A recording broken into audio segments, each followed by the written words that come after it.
Welcome to FO Talks. My name is Aaditya Sengupta Dhar and I'm a 16-year-old high school student interning as a commissioning editor at Fair Observer. Today, I have the privilege of being in conversation with Lieutenant General Syed Atta Hasnain. General Hasnain had a long and distinguished career in the Indian Army with experiences ranging from Operation Pawan in Sri Lanka to UN peacekeeping in Rwanda. He also played a pivotal role in Jammu and Kashmir, where he championed the Hearts doctrine, which focused on people as the center of gravity. After his superannuation in 2013, General Hasnain has epitomized the scholar-warrior concept he introduced to the Indian Army.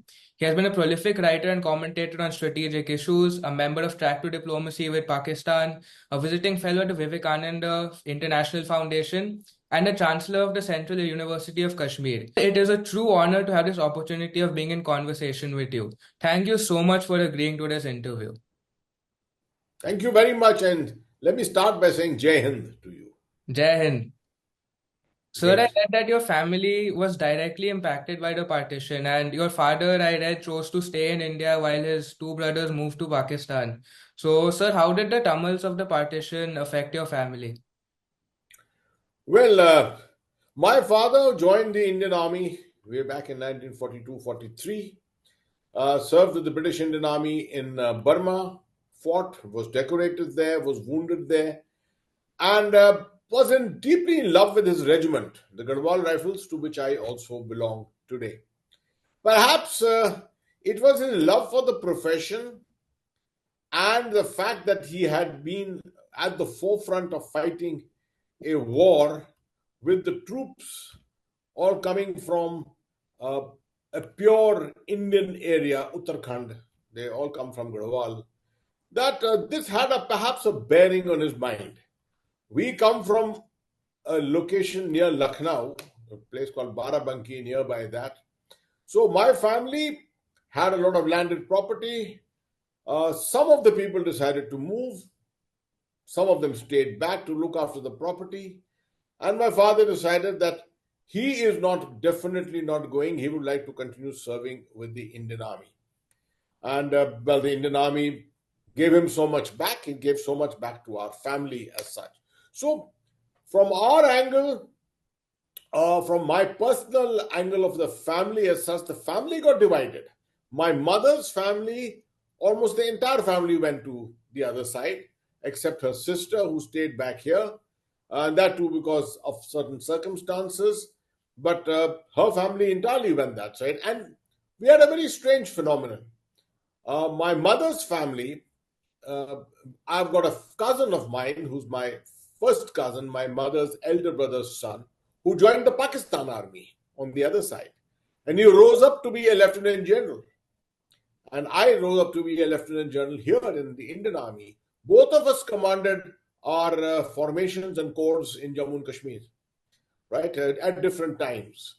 But strange things, you see, this only sort of reinforces your belief that if people are good at their jobs, work hard, etc., you may be on any side, you will still go up the ladder and reach positions of strength. But that is not important. The rest of the important aspect is the emotive aspect of partition.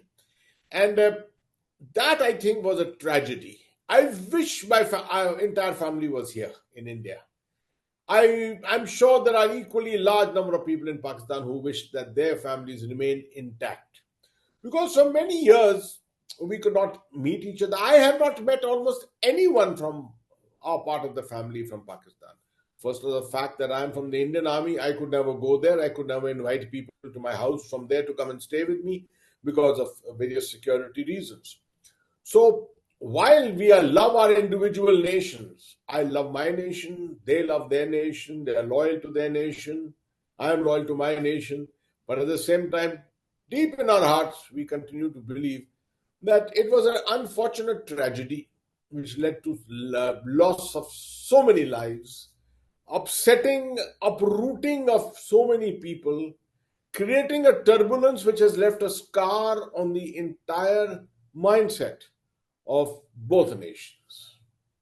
Yeah.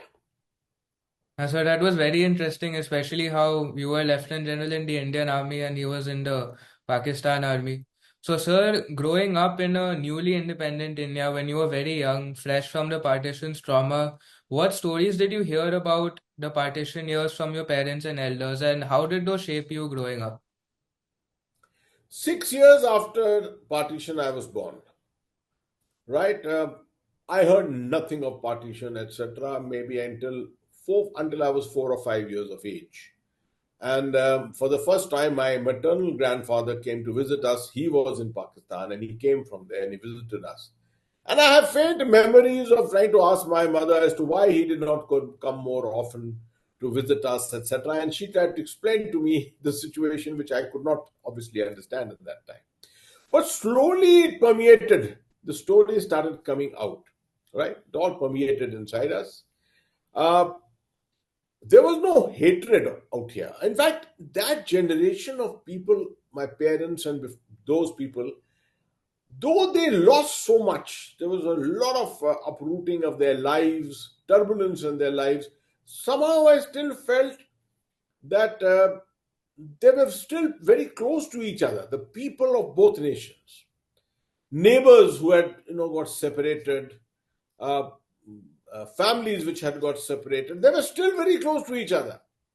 They pined for each other because actually saying in both countries there was a very deep rooted integration, and somehow politically this was not adequately recognized. It was at the political level where the political leadership among the Muslims in particular felt that they could not survive the majority status of the Hindu population in the subcontinent. And that always it would be the Hindu majority which will rule the roost. Unfortunate, that was the perception which dictated their minds. While the people are down below, I'm the stories I heard from my parents and the stories I hear from many other people all tell us that there was a very good amity between people. There was very good cultural bonding between people. Religion had its own place. People visited each other's homes, respected each other's faith and religion. I'm not sure if there were too many riots or something like that. My readings don't show me that there was so many riots in pre-partition India and things like that. Politically, once in a while something may have happened, but all said and done, it was a society which knew how to get along with each other. And I think partition came as an imposed, kind of a phenomenon on top of them, and a very artificial thing, which is what led a lot of people, uh, you know, to perceive the tragedy as such and look at it from that angle of why did it happen. The unfortunate thing is that the next generation, that is my generation, which is post independence, and the generation after me, my younger children and my people around me, seem to be having more hatred for each other across the borders. And there's a reason for that. You see, while India progressed as an effective democracy, as an effective secular state with the respect for each other's faith, very serious efforts made to bring about integration of society. Pakistan did not have this. Pakistan forced the eviction of a large number of Hindus, a large number of Sikhs, right?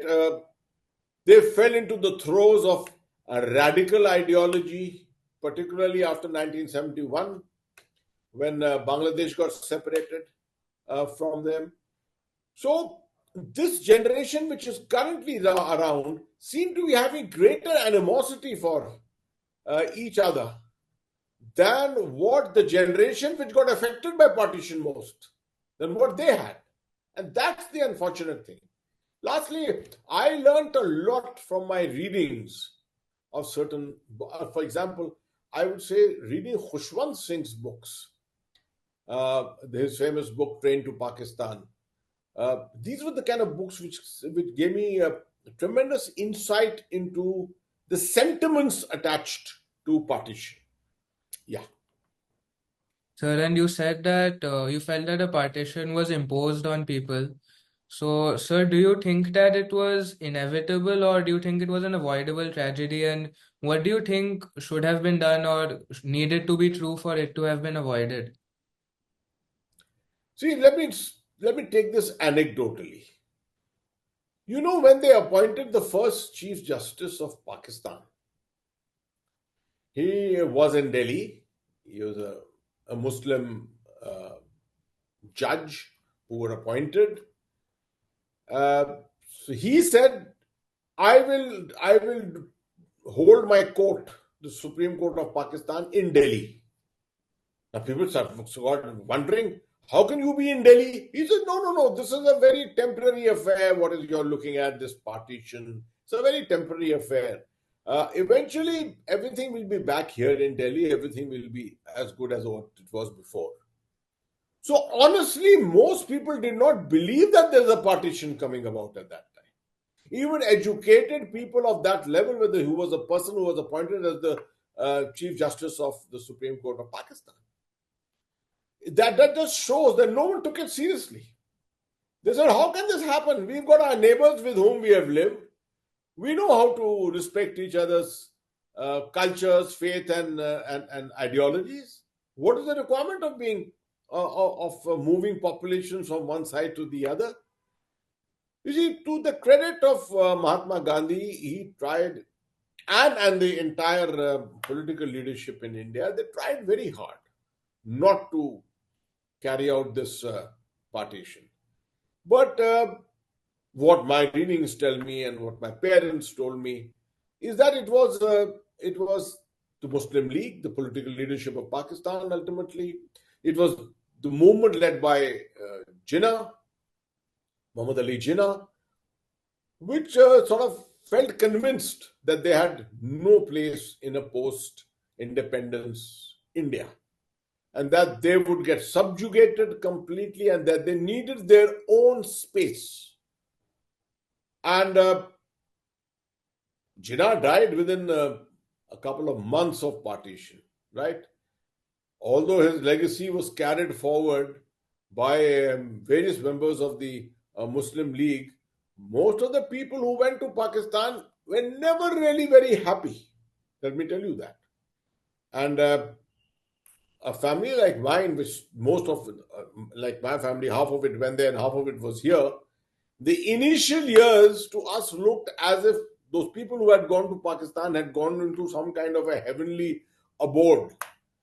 But in later years, the Indian Muslim started adjusting himself and realized that he had a place in India and that he had an equal place in India. When that realization started dawning, and particularly after 1971, when we realized that religion was not the binding factor, right? It was culture which was the binding factor, right?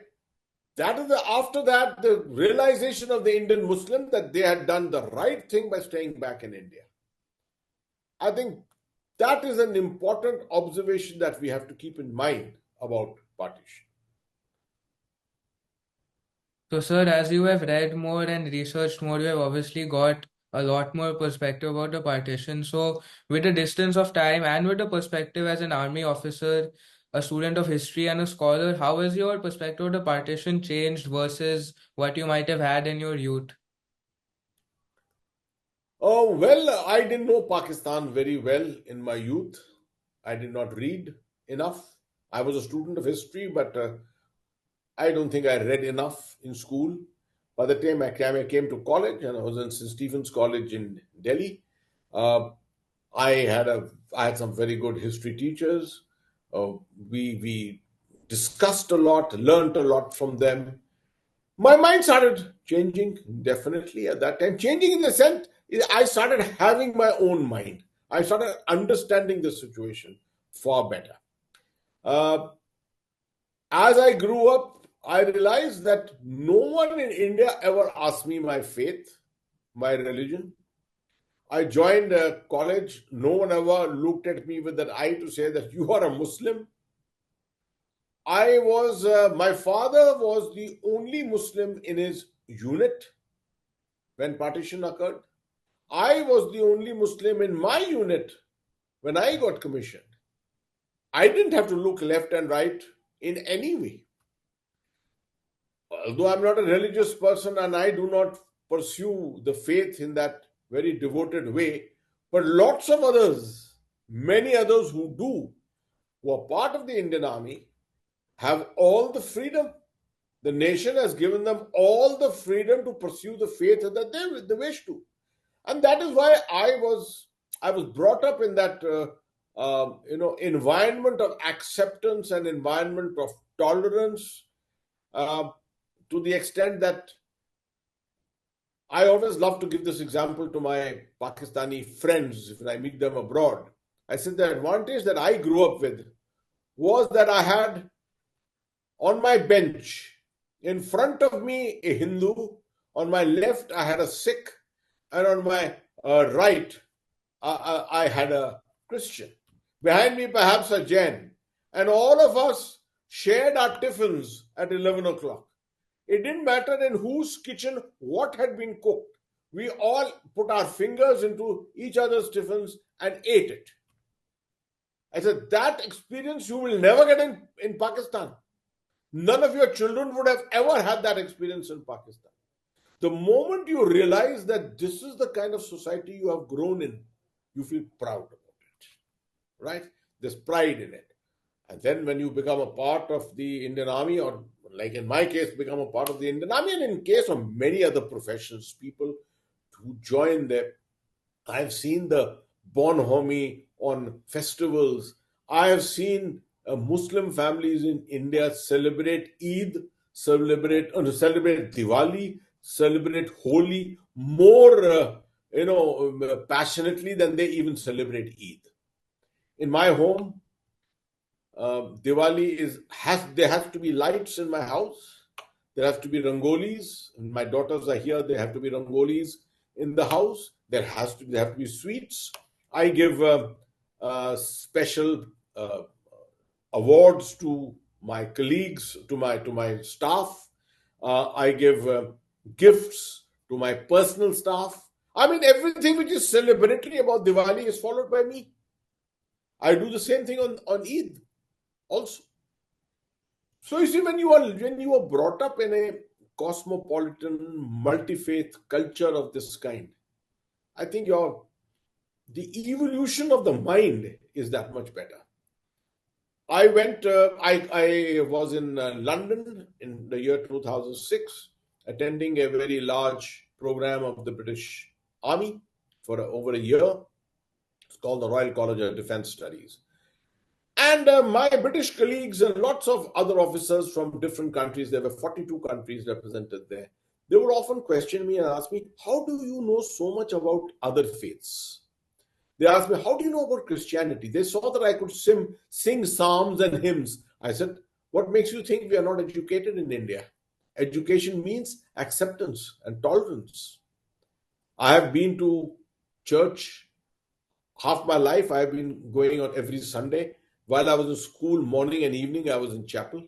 I read the holy prayer books, right? In my unit, I have been in the mandir every day. While I was in operations in Sri Lanka, every single day I went to the temple with my troops. I did a matha teko there, right? We took prasad. When we came back from operations, we took prasad. These are the practices which make you mature, which is what I tell people in India. You don't understand your own value system. I tell people in India, you don't realize the benefit of it. Which country in the world has got this richness of culture, right? So that is how my ideas changed completely. I still continue to believe that we should have never had partition, and that if there had been some sense of consensus in the political community of the two faiths, a sense of maturity, perhaps this may never have happened.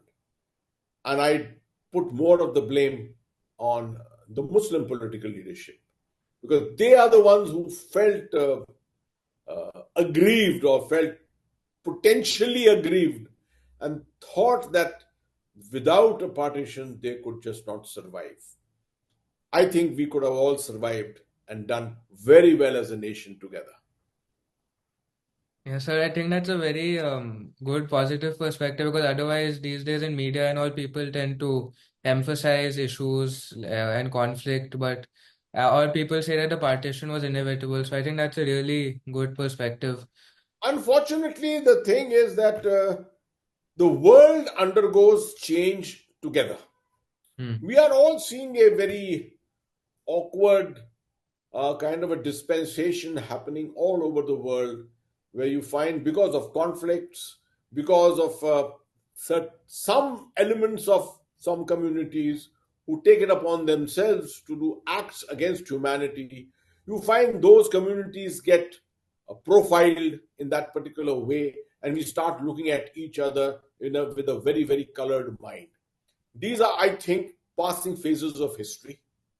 We will come back once again to a time when I think it will be more a pursuit of scientific knowledge and academic study rather than the pursuit of identity and culture in the manner that we are doing today. So, sir, how do you think the partition is perceived differently in Pakistan versus India? Is there a common version of the truth, or has the truth been distorted over the years, as it often is in politics? Yes, that's an interesting question. Now, those who went away are now of a much older generation, continue to justify, that they had gone, although in heart of hearts they also know that it was never a very good decision. Those who have grown up today have since that time have grown up in an environment of hatred. It's unfortunate that Pakistan has had a leadership. Uh, it's hardly had a civilian political leadership. It's hardly had an elected leadership. It's mostly had a leadership which was people in the uniform, like me. Now you're finding me. My approach is very different. But there, what has happened is that the Pakistan Army, in particular, has taken it upon itself to take a leadership role, and they felt that the leadership role could best be achieved and best be perpetuated by ensuring that they played the religion card, the card of identity, and the kind of card of profile. That, see, Pakistan is a Muslim nation. Pakistan has to be a part of the larger Islamic Ummah. Pakistan has to be a part of the 57 nation OIC, the Organization of Islamic Conference, right? Uh, or the Organization of Islamic Cooperation, sorry, OIC, right? It has to be a part of that. Uh, Pakistan has always tended to look at the Arab world and consider itself more Arab than South Asian. It doesn't want to look at South Asia at all. It feels that South Asia is far too Hindu and things of that nature. So, obviously, with this kind of an environment which has been created, people have grown up that way and continue to believe that India is the evil. All other faiths other than Islam are evil. As you know, even Christianity in Pakistan is spurned, looked down upon. You find all kinds of mavericks who target even Christians, Sikhs, Hindus, everyone there. It's only Islam that they look at. So while a educated um, segment, a minority educated segment in Pakistan would be still very appreciative of the fact that they would have preferred to have an undivided India, the larger majority feels that what happened in partition was good, and that it gave the Muslims a separate religious identity and allowed them to pursue their faith and culture the way they wished to. Right.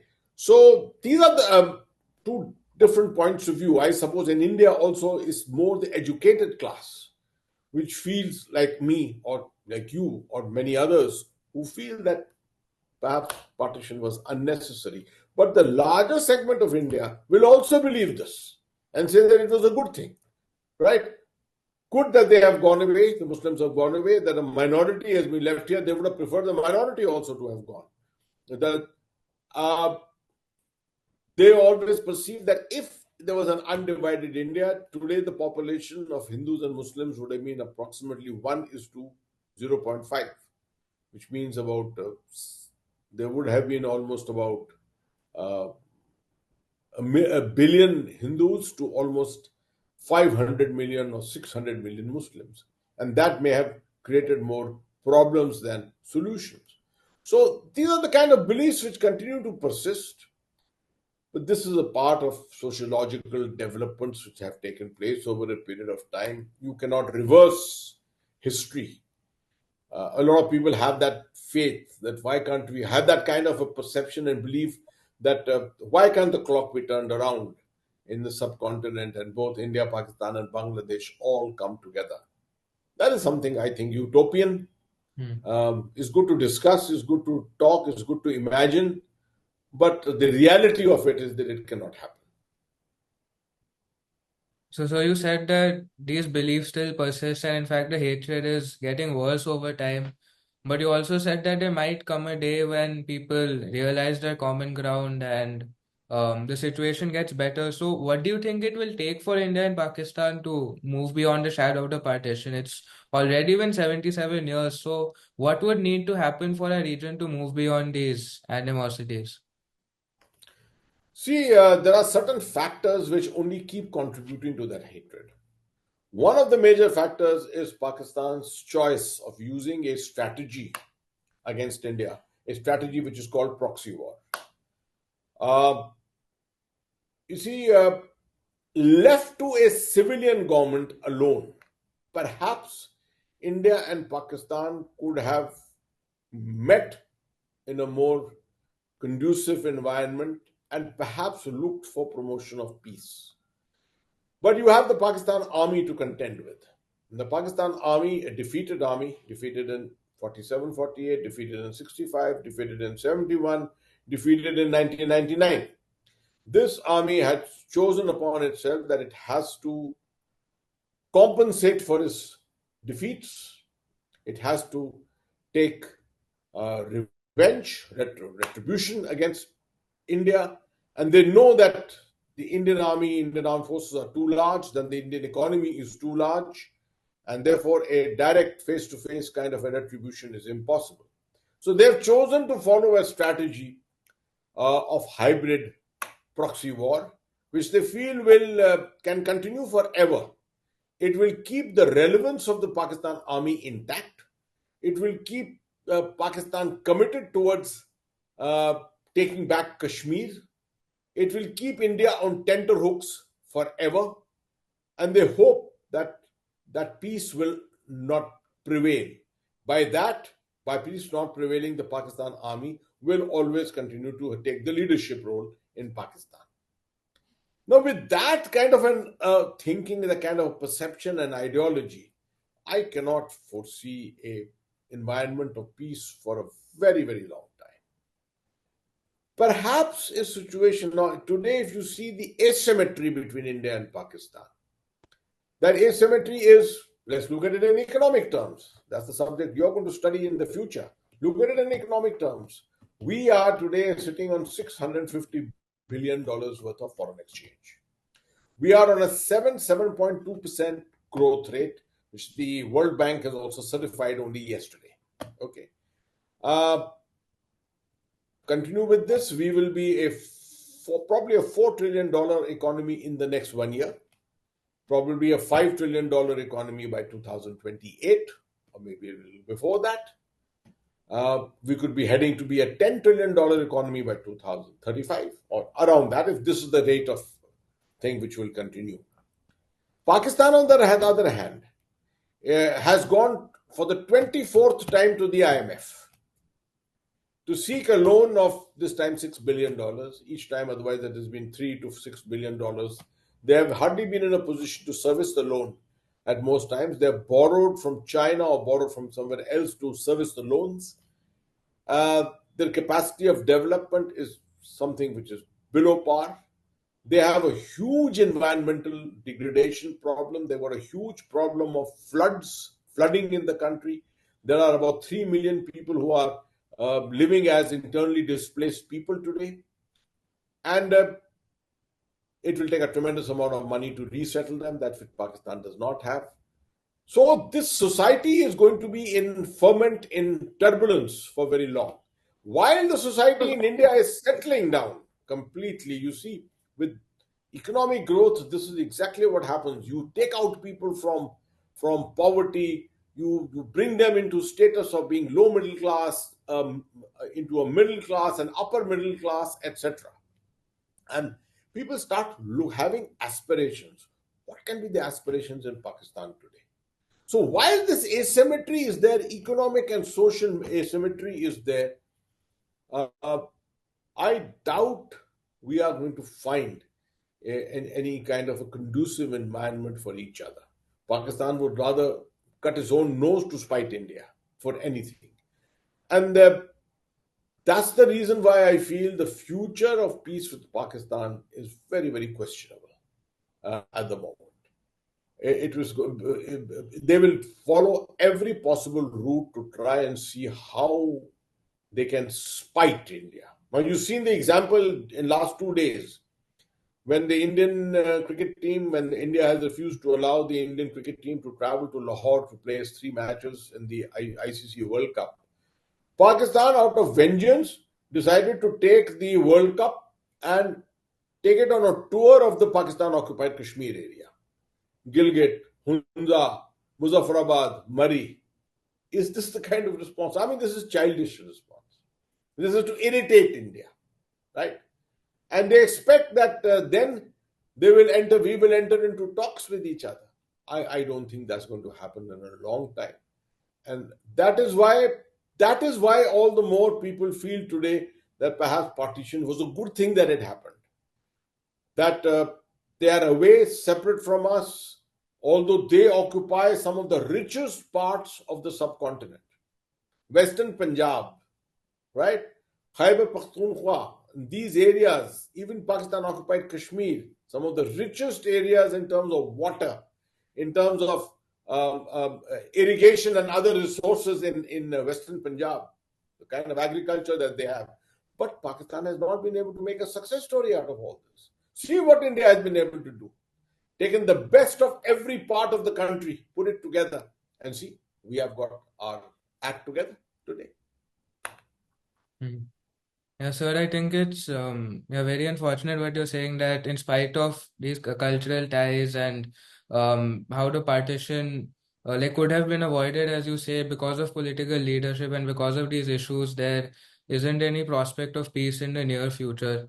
I will leave you on the note that for us in the military particularly, and those who look after strategic affairs, to study history and to study culture is extremely important. My success in Kashmir, if I can say that for myself, my success in Kashmir was because of the understanding of culture and history to a very great extent. Thank you very much, and we wish our viewers the very best. I think we can part our ways today and hope to meet in the very near future. Jai Hind to you and to all our viewers. Jai Hind, sir. Join the conversation at Fair Observer and subscribe to our YouTube channel.